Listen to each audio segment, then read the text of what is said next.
Hello students. Now today we are going to study about development of endosperm. Okay. Now here first of all you must know what is endosperm. Endosperm is nothing but it is a nutritive tissue जो कि हमने already previous classes में देखे थे कि in angiosperm double fertilisation occurs. One fertilisation means the syngamy. One male gamete fuses with the female ovum to form zygote. और जो second वाला जो मेल गमेट रहता है that fuses with the secondary nucleus to form primary endospermic nucleus. तो ये जो triple fusion जो होता है यानी सेकेंडरी न्यूक्लियस जो डिप्लॉयड था और एक मेल गमेट जो हैप्लॉयड था, तो ये जो ट्रिपल फ्यूजन होता है this results in the formation of primary endospermic nucleus. तो what is endosperm? The primary endospermic nucleus, PEN. Already I told you, PEN means primary endospermic nucleus.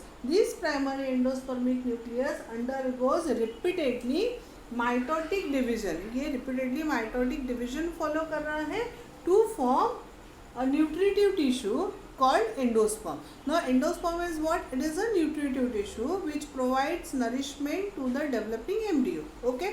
Now how this development occurs? ये development कैसे हो रहा है?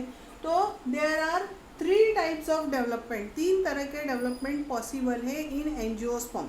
Angiosperm में तीन तरह के developments होते हैं. सबसे पहला जो है that is called nuclear endosperm. अब इस nuclear endosperm में ये endosperm है, primary endospermic nucleus है. ये सिंगल एंडोस्पर्म जो बना PEN हम जिसे बोल रहे हैं, इसमें क्या होगा, ये जो भी न्यूक्लियस है इस एंडोस्पर्म का, इसका डिवीजन स्टार्ट होगा यानी न्यूक्लियर डिवीजन पहले होगा. अब मोस्टली हम लोग कोई भी सेल डिवीजन की, अगर माइटोटिक सेल डिवीजन की अगर हम बात करते हैं तो न्यूक्लियस के साथ साथ सेल मेम्ब्रेन या सेल वॉल भी बनना स्टार्ट हो जाता है. दो we are talking about the plant यानी यहाँ सेल वॉल बनेगा. अब जब हम लोग न्यूक्लियर एंडोस्पर्म की बात करते हैं तो सेल वॉल नहीं बनेगा. ठीक है. सबसे पहले न्यूक्लियस रिपीटेडली डिवीजन, बहुत सारे न्यूक्लियस बन जाएंगे. अब ये जो न्यूक्लियाई हैं ये सारे पेरीफेरी में अरेंज हो जाएंगे और बीच में एक बड़ा वैक्यूल क्रिएट हो जाएगा. उसके बाद में एक compact mass of endospermic tissue बनेगा. तो यहाँ पे किस तरह से इसको न्यूक्लियर क्यों बोला गया है? क्योंकि it is followed by first nuclear division then cytoplasmic division. यानी पहले न्यूक्लियर डिवीजन हुआ, उसके बाद में साइटोप्लाज्मिक डिवीजन हुआ और इस तरह से ये एंडोस्पर्मिक टिश्यू बना. तो इस तरह के एंडोस्पर्मिक टिश्यू को हम बोलते हैं न्यूक्लियर एंडोस्पर्म. ये नियर अबाउट 161 एंजियोस्पर्मिक फैमिलीज़ में आपको न्यूक्लियर डिवीजन दिखाई देगा. ठीक है.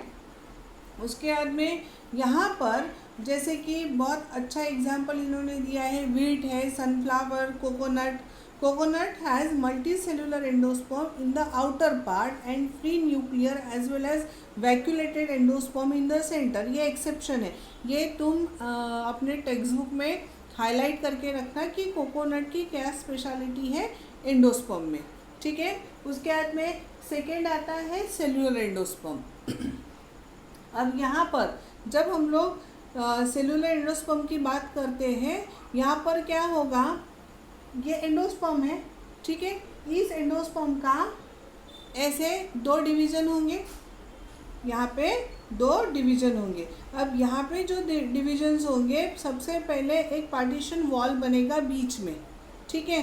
Nucleus, endospermic nucleus immediately followed by the wall formation upper and lower जो भी है ये ऐसे बनेगा. उसके बाद में इसके रिपीटेड सेल डिवीजन हो. अब यहाँ पे डिवीजन हो रहा है तो सेल वॉल भी फॉलो हो रहा है यानी न्यूक्लियस का डिवीजन के साथ साथ यहाँ पे क्या हो रहा है, सेल वॉल भी फॉर्म हो रहे हैं.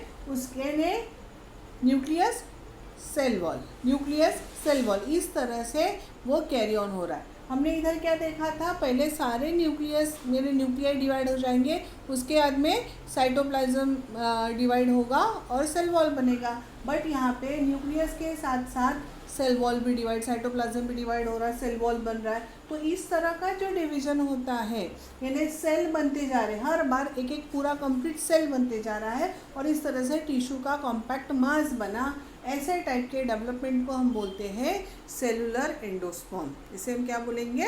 सेलुलर एंडोस्पर्म बोलेंगे। ये हो गया।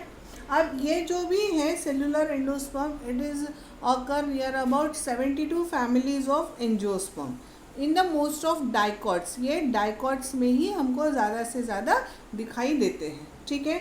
जैसे कि यहाँ पे तुम्हारे टेक्स्ट बुक में बहुत कॉमन एग्जांपल दिया है, बाल्सम दिया है, पेटूनिया, देन एडोक्सा करके एक प्लांट है, तो इस तरह से। बट नियर अबाउट 7, ज़्यादा से ज़्यादा 161 फैमिलीज़ यहाँ पे और यहाँ पे 72। उसके बाद में नेक्स्ट आता है हेलोबियल टाइप। सबसे पहली बात, अगर हम डायग्रामेटिक कंपेयर करें इन दोनों को, इस हेलोबियल के साथ में डायग्राम देखते से हमें ये पता चलता है कि first it is followed by cellular, then it is followed by nuclear, and then later the compact mass is formed. Okay, now what happen if suppose it is an endospermic nucleus, this nucleus here it is followed by the wall formation, दो cellular बनेगा। अब यहाँ पे जो smaller रहेगा वो चालेजा की तरफ रहेगा, जो बिगर रहेगा वो माइक्रोपाइल के तरफ रहेगा। इस तरह से यहाँ पे ये सेल डिवीजन होगा।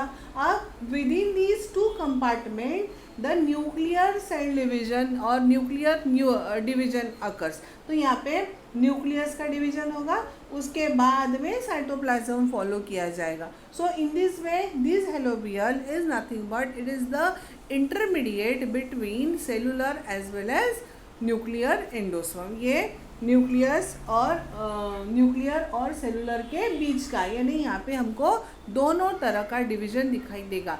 सबसे पहले ये सेलुलर फॉलो करेगा, उसके बाद में ये क्या करेगा? न्यूक्लियर फॉलो करेगा। सेलुलर फॉलो करने के लिए क्या करेगा? पहले हाफ पार्ट में डिवाइड होगा, ऊपर का छोटा नीचे का बड़ा। जो छोटा रहेगा वो चालेजा की तरफ रहेगा, जो बड़ा रहेगा पार्ट वो माइक्रोपाइलर एंड की तरफ रहेगा। फिर within this two unequal half there is a formation of cell wall का फॉर्मेशन हो गया। फिर ईच कंपार्टमेंट में न्यूक्लियस का डिवीजन हो जाएगा, यानी न्यूक्लियर एंडोस्पर्म फॉलो होगा। Then there is a formation of compact mass. तो इस तरह से it is the helobial type. Now here in the helobial type asphodelus is the good example. Helobial में एस्फोडिलस ये एक बहुत अच्छा एग्जाम्पल है। So in this way there are 3 types of what? Endospermic development. समझ में आया यहाँ तक?